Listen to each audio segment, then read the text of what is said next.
الرحمن الرحيم نحمده ونصلي ونسلم على رسوله الكريم أما بعد قال النبي صلى الله عليه وسلم من صام رمضان إيمانا واحتسابا غفر له ما تقدم من ذنبه أو كما قال عليه الصلاة والسلام. بزرگان محترم، نبی رحمت صلی اللہ علیہ وسلم نے فرمایا جو شخص رمضان المبارک کا روزہ رکھے، من صام رمضان، اس یقین کے ساتھ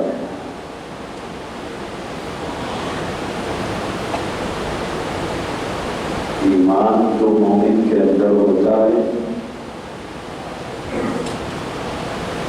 ایمان اور یقین اور ثواب کی امید کو لے کر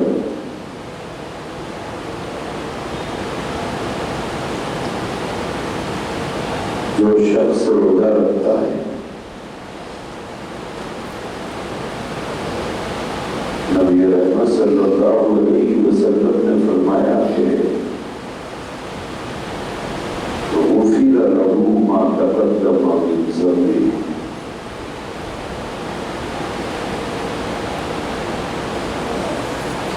اللہ تعالیٰ اس کے پچھلے گناہوں کو معاف فرما دیتے ہیں۔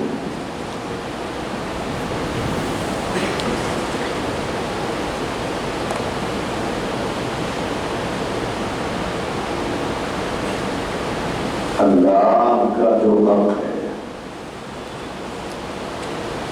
جس کو ادا کرنے میں اس نے کوتاہیاں کی،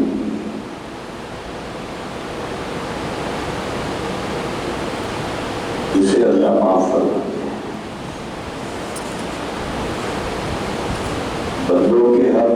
بندوں کے حق تو معاف نہیں ہوتے،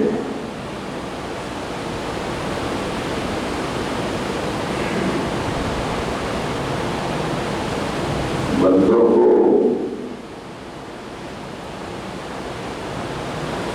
کسی بھی طرح کی کوئی بھی تکلیف ہماری ذات سے پہنچی ہو،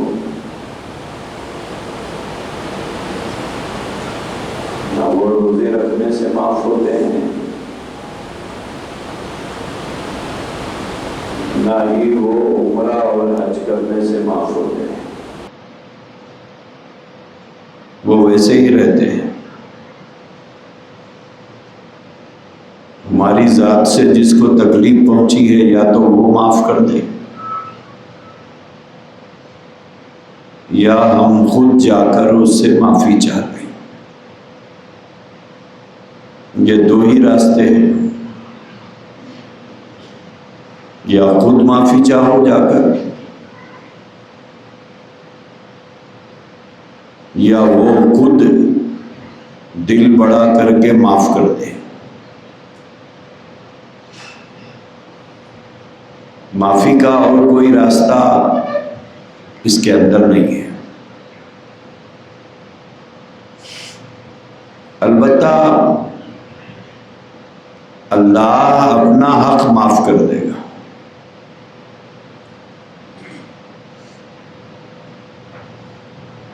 اللہ کے نبی علیہ الصلوۃ والسلام نے فرمایا غفر له ما تقدم من ذنبه، پچھلے گناہ معاف ہو جاتے ہیں، بشرطے کہ روزے کو اس نے ویسے رکھا ہے جیسا رکھنے کا حکم دیا گیا ہے۔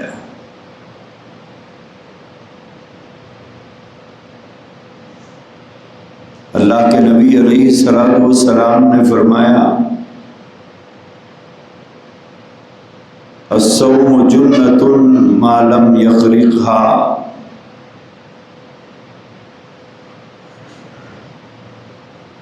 روزہ ڈھال ہے. جب تک کہ روزے دار اس روزے کو پھاڑ نہیں دیتا. اللہ کے نبی علیہ الصلوۃ والسلام نے فرمایا کہ روزہ ڈھال ہے جب تک کہ روزے دار اس روزے کو پھاڑ نہیں دیتا.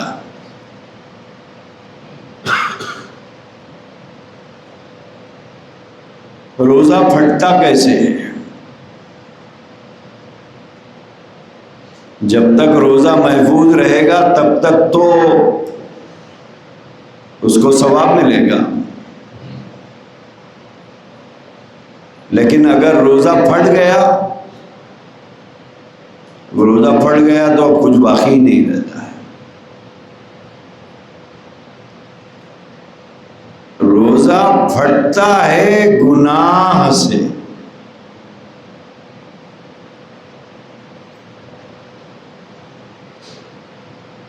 گناہ کی وجہ سے، کیونکہ روزہ اور گناہ دو اپوزٹ چیزیں ہیں، دو متضاد چیزیں ہیں. دونوں ایک جگہ جمع نہیں ہو سکتی ایک ساتھ میں.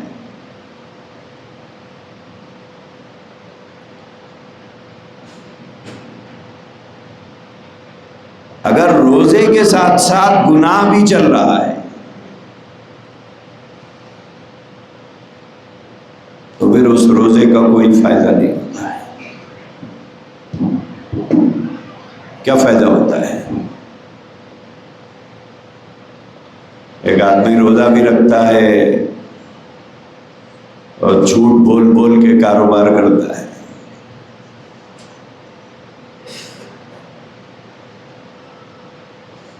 ایک آدمی روزہ بھی رکھتا ہے، بڑی پھرتی سے عیبدار چیزیں پالیتھین میں ڈال کے گراہک کو دے دیتا ہے تاکہ وہ دیکھے نہ. یہ سب روزے میں چل رہا ہے. جھوٹ بول کر اپنے مال کو بیچتا ہے.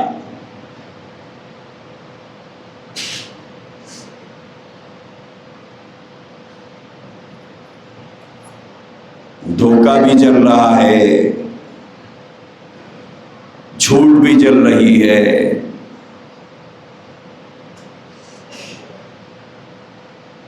بعض احباب ماشاءاللہ گالی بھی دیتے ہیں، بعض کی آنکھیں روزہ نہیں رہتی.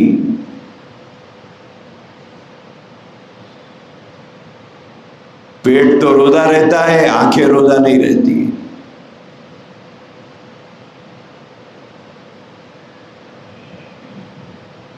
بعض لوگ قوالی سننے کو ثواب سمجھ کے روزے کی حالت میں قوالی سنتے ہیں.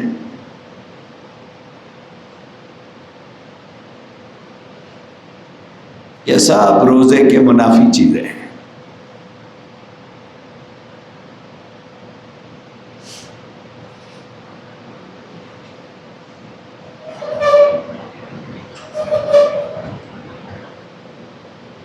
گالی دینا، جھوٹ بولنا، دھوکہ دینا،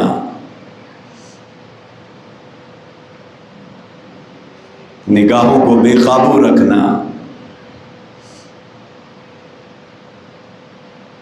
کانوں سے غلط چیزیں سننا، زبان سے غلط باتیں بولنا.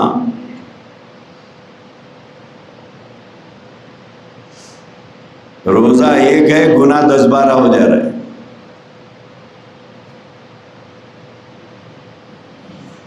اور بعض لوگوں کی حالت یہ ہے کہ صبح جلدی جانے کی چکر میں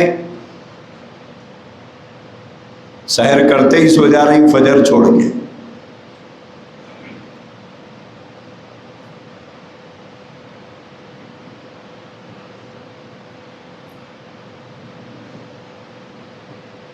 اور روزے دار نماز چھوڑ کے سو رہا ہے.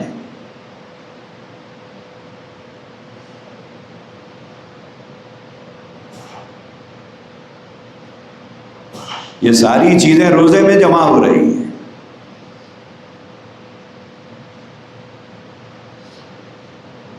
اب سوال یہ ہے کہ اتنے گناہوں کے ساتھ جب یہ روزہ اللہ کے دربار میں پیش ہوگا تو کیا ملے گا؟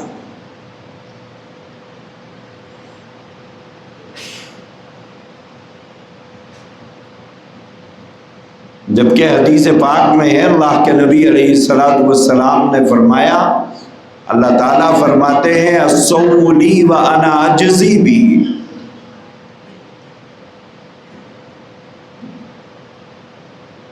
روزہ میرے لیے ہے۔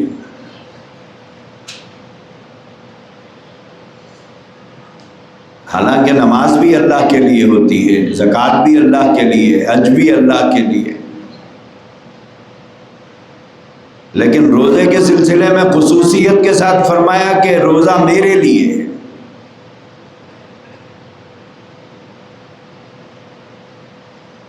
وَأَنَا أَجْزِي بِهِ، نماز کا ثواب فرشتے لکھتے ہیں، زکوٰۃ کا ثواب فرشتے لکھتے ہیں، حج کا ثواب فرشتے لکھتے ہیں۔ روزے کے بارے میں فرمایا کہ اس کا ثواب اللہ خود دیتے ہیں۔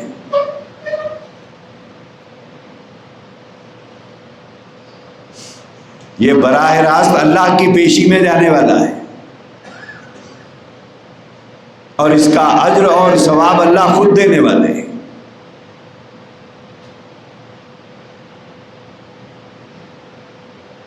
باقی اعمال کا ثواب تو فرشتے لکھیں، اور روزے کا ثواب اللہ تعالیٰ خود عطا فرماتے ہیں۔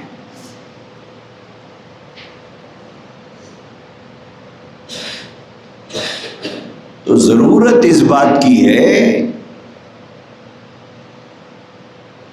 کہ اپنے روزے کو عبادت سے مزین نہ کیا جا سکے۔ روزے کو اگر آپ اپنی مزید عبادتیں کر کے ڈیکوریٹ نہیں کر سکے تو کم سے کم عیبدار تو مت ہونے دو،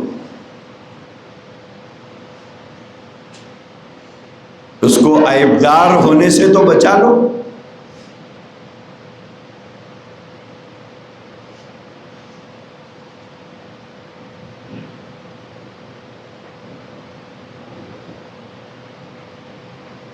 اللہ تعالیٰ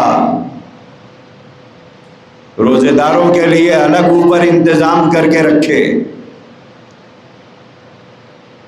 حدیث میں ہے اللہ نے روزے داروں کے لیے جنت میں جانے کا الگ دروازہ بنا کے رکھا ہے۔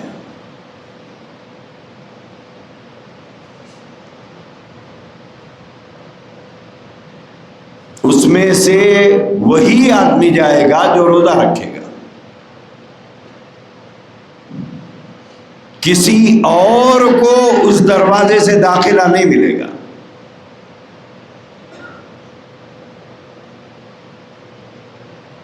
ان کے لیے خصوصیت کے ساتھ ایک الگ دروازہ بنایا، باب الریان اس کا نام رکھا ہے، اور اس دروازے سے روزے دار کو داخلہ دیا جائے گا۔ اتنا اہتمام اللہ تبارک و تعالیٰ نے روزے دار کے لیے فرمایا ہے۔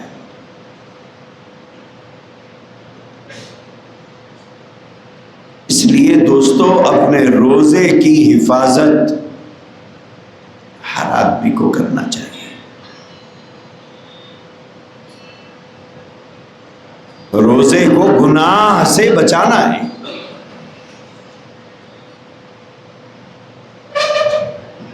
دوسری بات یہ ہے، اللہ تبارک و تعالیٰ کے پیارے پیغمبر ہمارے آقا صلی اللہ علیہ وسلم نے فرمایا، اگر روزے دار کو چاہیے، مسلمان کو چاہیے کہ وہ روزے دار کو افطار کرائے، یہ بھی ثواب کمانے کا ایک ذریعہ ہے۔ ایک ہوتا ہے خود عبادت کر کے ثواب کمائے، خود روزہ رکھے. ایک ہے روزے دار کو افطار کرا کر مزید ثواب کمائے.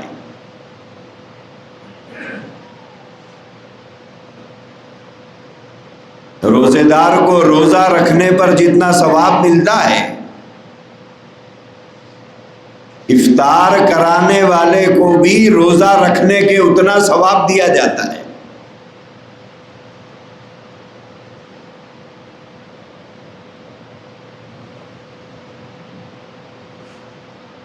صحابہ کرام رضوان اللہ تعالی علیہم اجمعین نے اللہ کے نبی سے فرمایا، رسول اللہ ہمارے پاس کیا ہے؟ ہم تو سب راہ خدا میں لٹا کے بیٹھے ہوئے ہیں. جب آپ نے ہم کو حکم کیا کہ دین کو تمہارے مال کی ضرورت ہے، تو ہم سب کچھ لا کر آپ کی خدمت میں رکھ دیے. ہمارے پاس ہے کچھ نہیں ہے. کیا ہے ہمارے پاس؟ آپ کی اور اللہ کی محبت میں ہم نے مکہ جیسا شہر چھوڑ دیا، وہاں گھر چھوڑ دیے، جائیدادیں چھوڑ دی، سب کچھ چھوڑ دیا، خاندان چھوڑ دیا. ان کے کہنے کا مطلب یہی تھا صحابہ کے کہ ہمارے پاس کچھ نہیں ہے. اللہ کے نبی علیہ الصلوۃ والسلام نے ان سے فرمایا کہ ایک کھجور، آدھا کھجور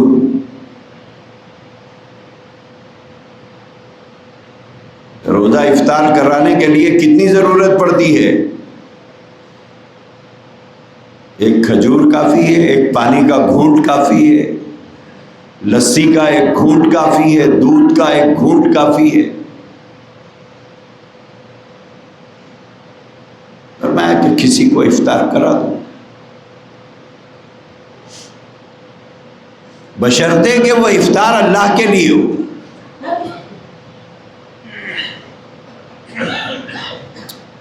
وہ افطار اللہ کے لیے ہو، دکھاوے کے لیے نہ ہو.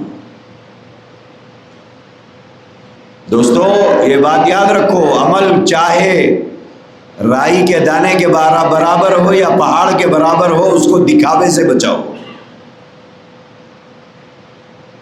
یہ دکھاوا دشمن ہے عمل کا، یہ دکھاوا دشمن ہے عمل کا. 100 کروڑ روپے بھی آپ اللہ کی راہ میں خرچ کرو اور ساتھ میں لوگوں کو دکھانے کا جذبہ بھی ہو، تو اس سے اچھا ہے وہ 100 کروڑ رکھ لو، بچوں کو کام آئے گا. اس سے کچھ نہیں ملنے والا ہے. چھپا کے 5 روپے کسی غریب کو دے دو، اس کا ثواب ملے گا. چھپا کر کسی غریب کو 5 روپے دے دو، اور وہ دینے کے عمل کو آپ جانے اللہ جانے، درمیان میں کوئی نہیں ہے. یہ پسندیدہ ہے. وہ پسندیدہ نہیں ہے کہ آپ نے لاکھوں خرچ کیے، کروڑوں خرچ کیے، اور دل میں جذبہ ہے کہ لوگ میری تعریف کریں، واہ واہ ہو. 2 کوڑی کا ثواب نہیں ملے گا. اللہ کے نبی علیہ الصلوۃ والسلام نے فرمایا، اے لوگو شرک اصغر سے بچو. شرک اصغر، چھوٹا شرک. یہ چھوٹا شرک کیا چیز ہے؟ تو اللہ کے نبی نے فرمایا دکھاوا یہ شرک ہے. دکھاوا یہ شرک اصغر ہے، یہ نہیں پسند ہے اللہ. لہذا اللہ کے نبی نے فرمایا کہ روزے دار کو افطار کراؤ. اللہ نے حیثیت دی ہے، کھانا کھلاؤ. اس کا بڑا ثواب ہے، اس کا بڑا اجر ہے.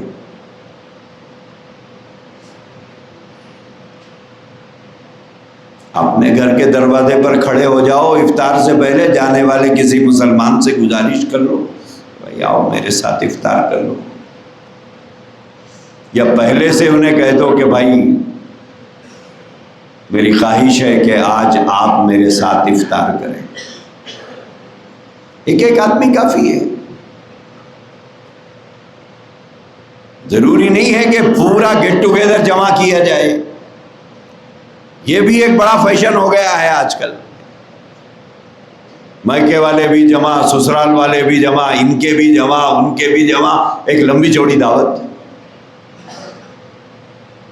ضروری نہیں ہے.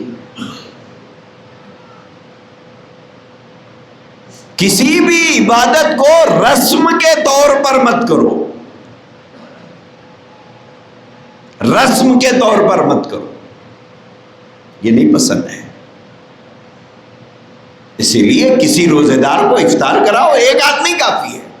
سیدنا ابراہیم علیہ السلام کے بارے میں فرمایا گیا کہ بغیر مہمان کے کھانا نہیں کھاتے تھے کوئی دن, روز مہمان چاہیے تھا.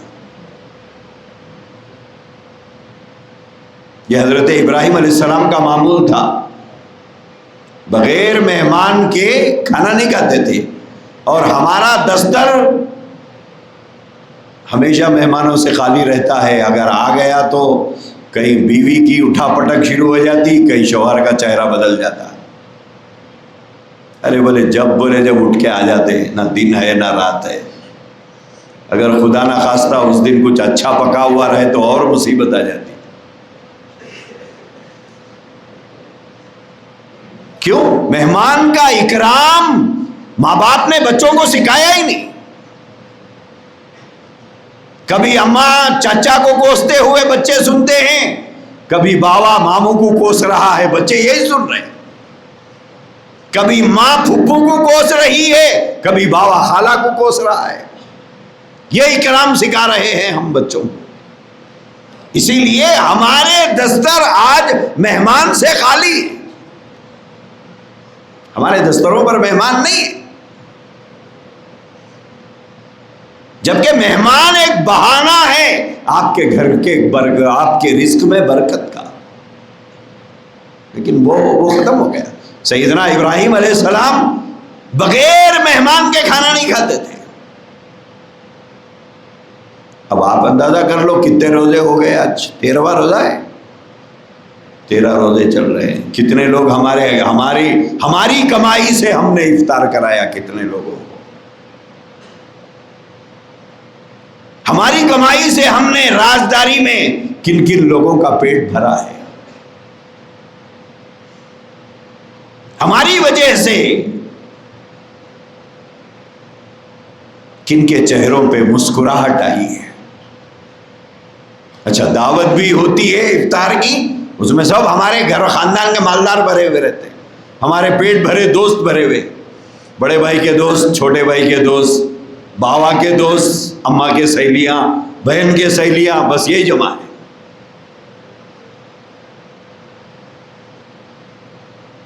پیٹ بھروں کو بلا کے ہم لوگ کھلانے کے عادی ہو گئے. ایک بات بولتا ہوں, یاد رکھو,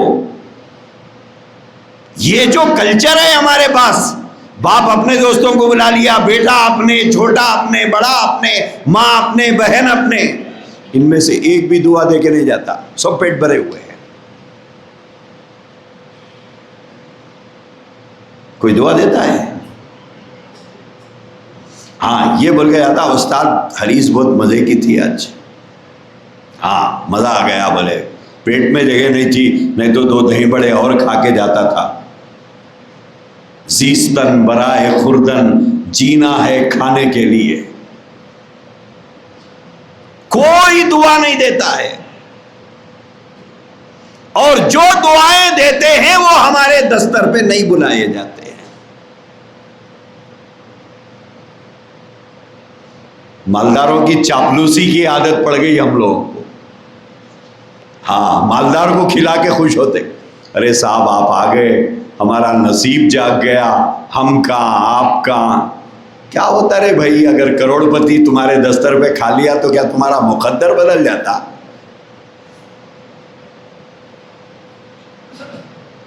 ذہنی طور پر ہم مالداروں کے غلام بن گئے ہیں. مالداروں کے غلام بنا ہوا ہے ہمارا ذہن.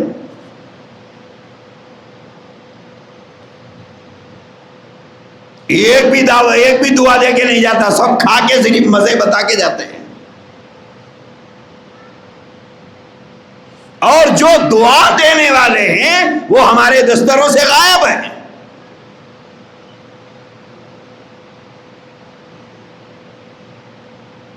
پیٹ بھرا مزہ بتا سکتا ہے، اس کے دل سے دعا نہیں نکلتی. دعا تو بھوکے کے پیٹ سے نکلتی ہے. دعا تو ضرورت مند لیتا ہے جب آپ اس کے کام آئیں. تو اسی لیے افطار، اگرچہ کہ افطار کے بارے میں یہ حکم نہیں ہے کہ غریبوں کو ہی کرایا جائے، یہ حکم نہیں ہے، روزے دار کا حکم ہے. لیکن یہ جو کلچر بنتے جا رہا ہے کہ قوم کے غریبوں کو نظر انداز کرنے کا، یہ غلط ہے، یہ صحیح نہیں ہے.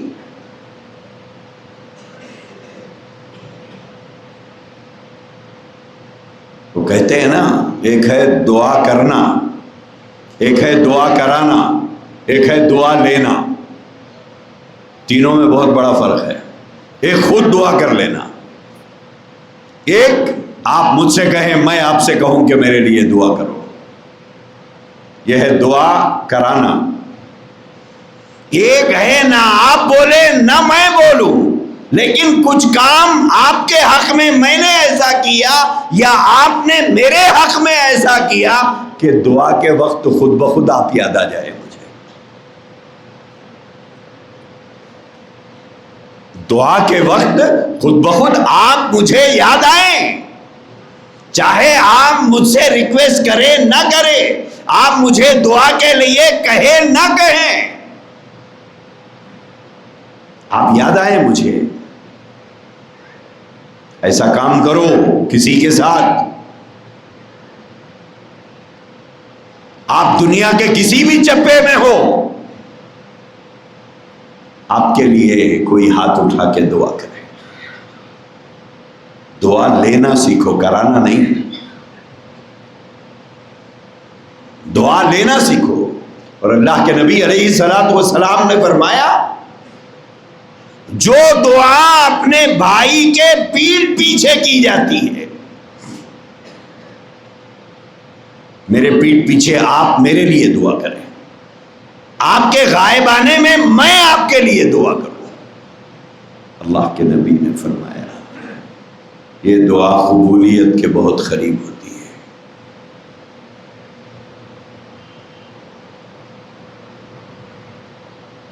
یہ رد ہونے کے چانسز بہت کم ہوتے ہیں، قبول ہوتی ہے. اور دعا کرنے کا رمضان المبارک میں بہترین وقت افطار کا ہے. افطار کے وقت کی دعا، اللہ کے نبی نے فرمایا روزے دار کے لیے دو خوشی کی گھڑیاں، دو خوشی کے موقع ہیں. ایک افطار کا وقت، اور دوسرا عند لقاء ربی، جب وہ اپنے رب سے ملاقات کرے گا تب. اچھا، افطار کی دعا کے سلسلے میں ہمارے حضرت مفتی سعید احمد صاحب پالنپوری نور اللہ مرقدہ بلا مبالغہ 50,000 شاگردوں کو حدیث پڑھائی ہے. اتنے بڑے محدث. انہوں نے ایک نکتہ بتایا ہے افطار کی دعا کے سلسلے میں. اکثر یہ دیکھنے میں آتا ہے کہ ہم لوگ گھروں میں ہو یا مسجدوں میں، افطار کے وقت کی دعا افطار کے وقت سے 5-10 منٹ پہلے ہم لوگ کر کے فارغ ہو کے انتظار میں بیٹھے ہوئے رہتے ہیں. یہی ہوتا ہے، گھروں میں بھی یہی ہوتا ہے اور مسجدوں میں بھی یہی ہوتا ہے.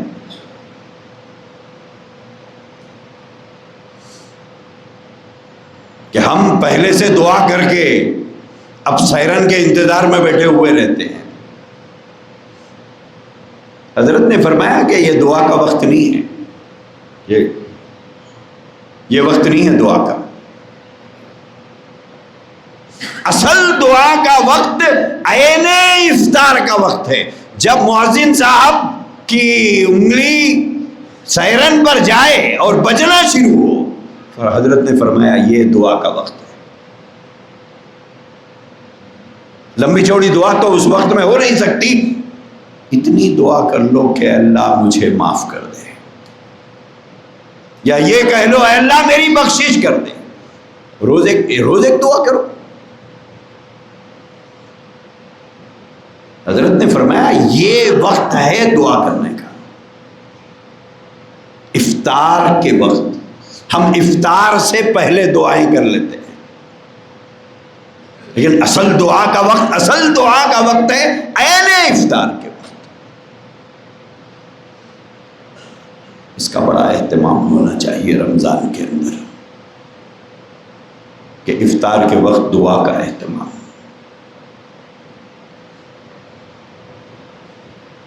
تو 3 باتیں میں نے بتائی. ایک یہ گناہ سے روزے کو بچاؤ.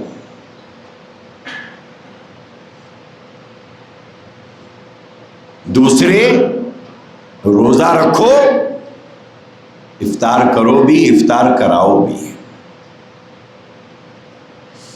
لیکن اس کو ریاکاری سے بچاؤ، دکھاوے سے بچاؤ. رازداری میں کام کرو. جیسے بینک میں کتنے پیسے ہیں کسی کو آپ نہیں بتاتے. بعض لوگ تو بیوی سے بھی چھپاتے ہیں. بولے اگر بتا دیا تو نئے نئے خرچے بتاتی، بولے بیوی کو بھی مت بتاؤ بھائی. تو آخرت کے اکاؤنٹ میں جو جمع کر رہے ہیں وہ بھی بیوی کو مت بتاؤ. کسی غریب کو کپڑے بنانا ہے، بیوی سے مشورہ چل رہا. اگر کر لیا تو غلط نہیں ہے، لیکن میں بتا رہا ہوں عمل کو اتنی رازداری سے کرو کہ آپ کے اکاؤنٹ میں جمع ہوتا رہے. ریاکاری سے بچاؤ، دکھاوے سے بچاؤ. اللہ کو ریاکاری 1 سیکنڈ کے لیے بھی گوارا نہیں ہے. 1 سیکنڈ کے لیے.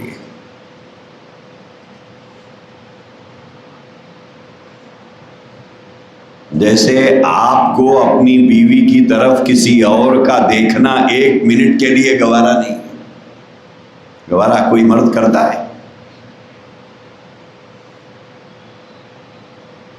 بولے آپ کے ساتھ رہتے رہتے بور ہو گئی، 50 سال تو گزر گئے، 1 آدھ دن فری چھوڑو میرے کو، میں اپنی مرضی جس سے ساتھ چاہے وقت گزار کے آؤں گی. کوئی مانے گا اس بات کو؟ کوئی نہیں مانے. مرد کی غیرت کے خلاف ہے. حدیثوں میں فرمایا گیا اللہ انسانوں سے کہیں زیادہ غیور ہے. اسی لیے عمل اللہ کے لیے ہو. دوستو، بڑی بڑی افطار کی دعوتیں، بڑے بڑے لوگوں کو جمع کرنا یہ پسندیدہ نہیں ہے. ہمارا نفس اتنا قابو میں نہیں ہے کہ وہ ریاکاری سے ہمارے عملوں کو بچا سکے. چھوٹے چھوٹے کام کر لو. 2 مرچیاں 4 بھجیے لے جا کے چھپکے سے کسی غریب کو دے دو، بولے یہ ہماری طرف سے. آپ رمضان میں تو بولنے کی بھی ضرورت نہیں پڑتی، ہماری طرف سے تمہاری طرف سے لوگ سمجھ جاتے کہ افطار لائے ہیں. گنجائش نہیں ہے 10-20 روپے کے کھجور ایک کاغذ میں لپٹو لے جاؤ کسی غریب کو دے دو، ختم ہو گیا. یہی تو مقصود ہے. وہ صاحب 10 قسم کے میوے جمع کرو، فلانے جمع کرو، جوس جمع کرو، فلانے امک ڈھمک، اتنے لمبے چوڑے کام، کیا ضرورت ہے؟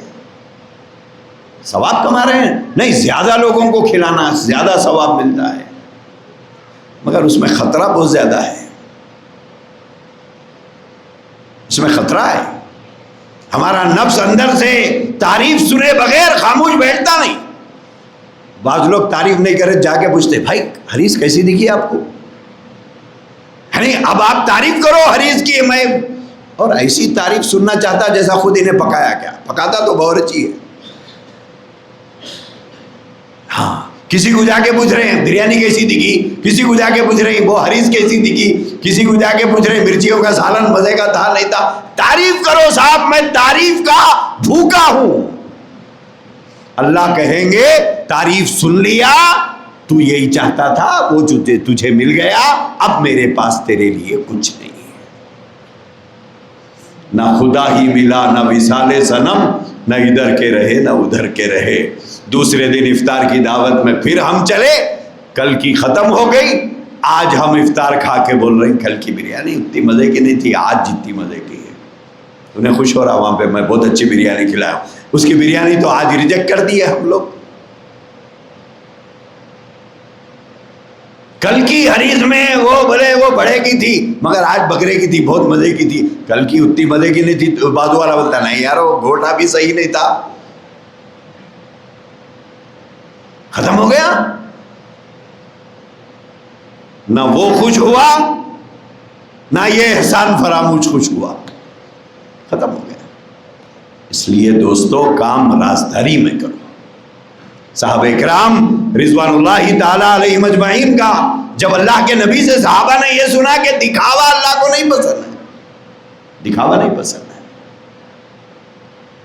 تو صحابہ کرام کیا کرتے تھے؟ صحابہ کرام کا معمول یہ تھا کہ کسی صحابی کے بارے میں اطلاع ملی کہ ان کے گھر میں فاقہ ہے، کھانے پینے کا سامان نہیں ہے یا فلاں ضرورت ہے،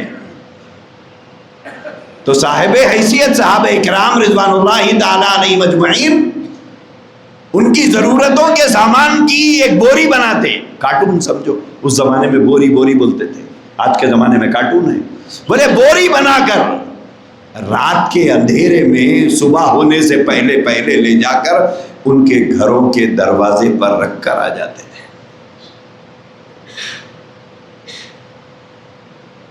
بولے لینے والے کو بھی پتا نہ چلے کہ دینے والا کون ہے، کون دے کے گیا ہے، بولے نہیں معلوم کون دے کے گیا ہے۔ اسی لیے تو اللہ نے قرآن میں صحابہ کی تعریف کی ہے۔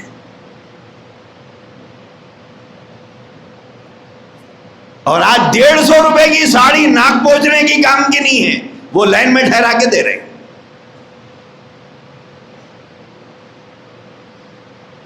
ہاں لائن میں کیا ہے، بولے صاحب زکوٰۃ بانٹ رہے ہیں، اور وہ ساڑی اور وہ کپڑے باورچی کو دیے تو انہیں بولتا ہے یہ کام نہیں آتے صاحب، دیکھ نہیں پکڑ سکتے اس سے، بولے یہ کام کے لیے ہے۔ اور وہ 150 کے کپڑے پہن کر کوئی غریب خوش نہیں ہوتا۔ آپ بتاؤ کون غریب خوش ہوتا ہے؟ کون سی یتیم بیٹی وہ 150 روپے کے کپڑے 200 روپے کے کپڑے پہن کر خود ہوتی ہے؟ آپ اپنے بیٹے کو جوتا دلائیں 800 1000 روپے کا، اور یتیم کو ساڑی یتیم کو شرٹ شلوار دلائیں 200 روپے کا۔ تمہارا بچہ اور بچی 600-800 روپے کا جوتا خریدیں گے عید کو،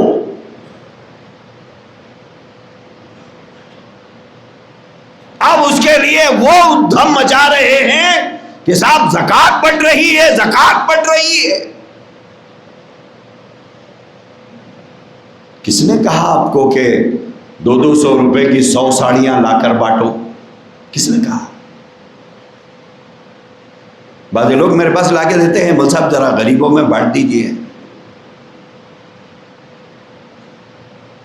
چار مینار پہ چڑھ کے اگر وہ ساڑی لے کے ایسا کرا نا تو پورا حیدرآباد دکھتا اس میں سے، اتنی پتلی، کس کام کی ہے؟ قرآن کریم کہتا ہے، اٹھاؤ 14 پارہ، پہلی آیت ہے قرآن کریم کی، لن تنالوا البر حتی تنفقوا مما تحبون۔